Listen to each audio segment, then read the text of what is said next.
दोस्तों, ये कहानी कुछ सेंसिटिव है, इसलिए मेरे सब्सक्राइबर ने अपना नाम गुप्त रखने की कंडीशन पर हमें उनकी यह कहानी पब्लिश करने की इजाज़त दी है। तो आइए कुछ मनगढ़ंत पात्र बना लेते हैं हमारी कहानी के लिए। तो एक पात्र का नाम है माया और दूसरे का नाम है तापसी। दोस्तों, माया और तापसी काफ़ी गहरी सहेलियां थीं। दोनों सूरत शहर में रहती हैं। एक दिन दोनों ने प्लान बनाया कि चलो डुमस घूमने चलते हैं। तब दोनों अपने अपने घर से डुमस जाने के लिए तैयार होकर के निकली। दोनों डुमस में काफ़ी घूमी फिरी और बीच पर मौज करने के बाद अचानक से माया के मन में कुछ खुराफात सूझी और उसने तापसी से कहा कि क्या तू भूतों पर विश्वास करती है। तब तापसी ने कहा कि विश्वास तो नहीं है, लेकिन फिर भी मना भी नहीं कर सकती, पता नहीं ऐसी चीजें शायद होती हों। तब माया ने कहा कि शायद की गुंजाइश नहीं है, या तो हाँ या तो ना। तब तापसी ने कहा कि ये तो अनुभव से ही कहा जा सकता है। तब माया ने कहा कि तो फिर आज हम कुछ डेयर करते हैं। तापसी ने पूछा कि कैसा डेयर। तब माया ने कहा कि तू एक चिट्ठी लिखकर सामने जो कब्रिस्तान है वहां पर रख दे, और वैसे ही मैं भी रखूंगी। फिर जिसने जो डेयर दूसरे के लिए लिखा होगा उसे वह डेयर करना पड़ेगा।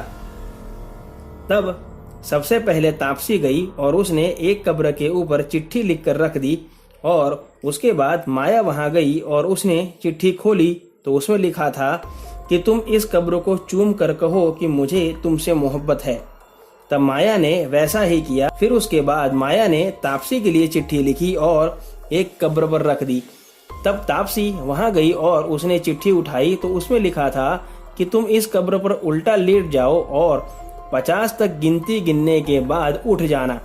तापसी ने भी वैसा ही किया। जब तापसी वहां से बाहर निकली तो उसने माया से कहा कि मैंने तुझे कितना सिंपल डेयर दिया था और तूने मुझे एक कब्र पर उल्टा लिटा दिया।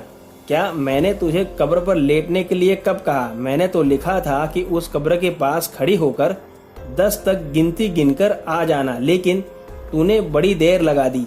तब तापसी ने कहा कि माया झूठ मत बोल, तूने लिखा था कि कब्र पर उल्टा लेटकर 50 तक गिनती करो।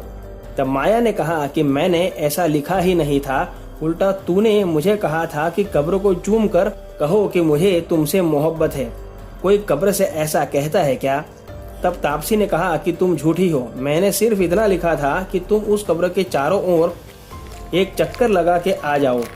तब दोनों सहेलियां सोच में पड़ गई कि ऐसा कैसे हो सकता है, चिट्ठियां कैसे बदल सकती हैं, और दोनों उस बात को नजरअंदाज करके घर जाने के लिए चल पड़ी। घर जाने के दूसरे दिन से तापसी का व्यवहार एकदम से बदल गया और वह अकेले रहने से डरने लगी।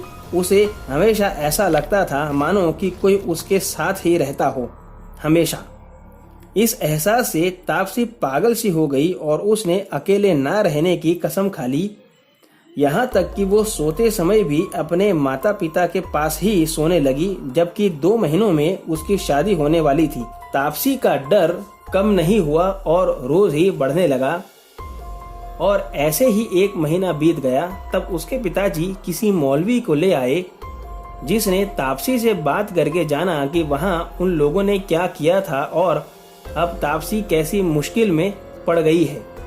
तब मौलवी ने तापसी को एक ताबीज पहनाई और कहा कि इसे तुम्हारी शादी हो जाने तक तुम्हें उतारना नहीं है। ऐसा कहकर तापसी के घर की घेराबंदी करके वे चले गए, लेकिन बाद में पता चला कि दूसरे दिन ही मौलवी की मौत हो गई थी।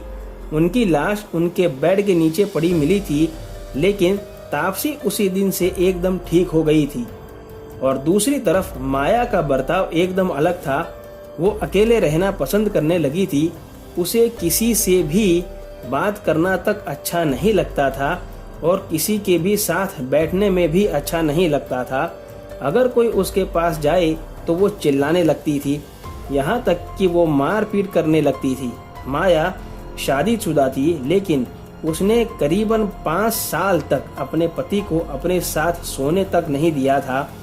5 साल बाद माया अपने आप से नॉर्मल हो गई थी। आज दोनों का अच्छा परिवार है और दोनों ही खुश हैं। दोस्तों, आज की कहानी में बस इतना ही। अगर आपको कहानी पसंद आई हो तो वीडियो को लाइक और चैनल को सब्सक्राइब करना ना भूलें। और अगर आपके पास भी ऐसी कोई कहानी है तो मेरे ईमेल पर जरूर शेयर करें। मैंने अपना ईमेल एड्रेस डिस्क्रिप्शन बॉक्स में दिया है। तो मिलते हैं अगली कहानी में। तब तक stay home, stay safe. Thank you.